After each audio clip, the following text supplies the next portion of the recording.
ቁራኒ አሮጌ ጫማ ከጠርሙስ ያለ ስማ ያ በር ይታያል። እዛ ቤት በጣም ቆንጅዬ ልጅ አለችና ብረት ምናምን በመሸጥ ሙድ ምናምን በቃ ስታይን ትሽኮረመማለች። እንዴት ወዳኛለች እንዴት እንደምታምር ስማ እኔና ለአንተ በህይወታችን ብቸኛው የሚወደድ ማንዱ ታውቃለህ? ይሄ ፀሐይ አንተ ካላየ አታም እንዴ ይኸው ጠራችኝ። እርግጠኛ ወይዬ አራንሶ እንዳተሰበደበ ሃይ አባ ማኪያ እንዴት ነሽ? አሉልሽ እንዴት ነህ? እቺ ነገር ታዋጣለች? ኧረ በጣም ነው እንጂ የሚያዋጣኝና አዎ በጣም አሪፍ እኮ ነው እንዴ አሪፍ ጭራሽ ዲዛዞሪ ወደሽ ውሻው ውሃ በምን ይጠጣ?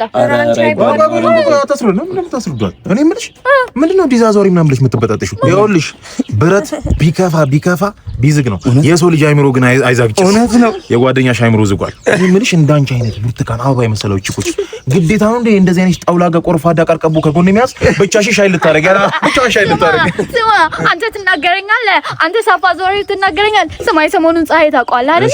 የያዝከው ፕላስቲክ ነው እንዳይቀልጥብህ ቶሎ ሽጠው። እሺ እንጂ ለሽጠው ይኸውልሽ ፕላስቲክ ቢሰፋ አፉ ቢሰፋ ካልሲ ሊዘፈዘፍበት ልብስ ሊዘፈዘፍበት የአንቺ አፍ የሰፋው ግን የአዳምን ዘር ለመዘርጠጥ መሆኑ ትንሽ ይደብራል። በጣም ይቅርታ አድርጊልኝ። በጣም ማከብርሽ ጓደኛሽ ጥርበ መሀይም ነች። በጣም ይቅርታ። እናንተ ይመቻችሁ። መሀይም ነሽ፣ ጥርበ ነሽ፣ መሀይም ነሽ። ታይኝ እኔ ነኝ